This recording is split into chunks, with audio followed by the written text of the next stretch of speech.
அரண்மனை அறிவான் அரியணை அறிவான் ஆ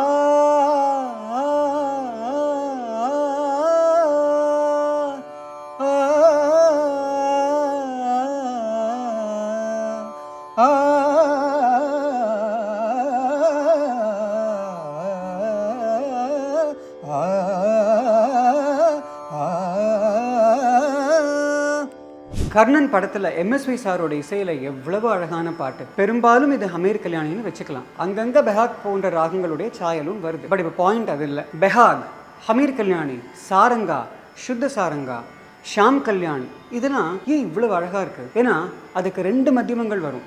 மா பா பிரதி மத்தியமம் அண்ட் சுத்த மத்தியமம் பா மா. ஸோ இந்த 2 மத்தியமங்கள் வரக்கூடிய ராகங்கள் எல்லாமே ரொம்ப அழகு.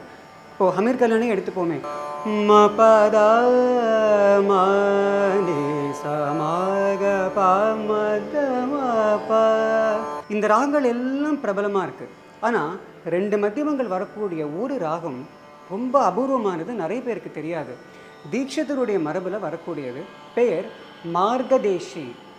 அதனுடைய ஸ்ட்ரக்சர் நீங்கள் பார்த்தீங்கன்னா சரிகதமா பதசா.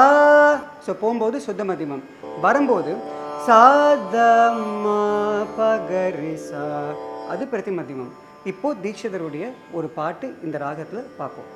மங்கள தேவதே பரதேவதே மங்களம் பவது நத தேவதே அங்கஜ புரகால வைரே சஹிதே அநாத்ய வித்யா பிரபஞ்ச ரஹிதே புங்கவ குரு குகாதி மயிதே சத்சங்க மார்கதர்ஷிதே சுலலிதே.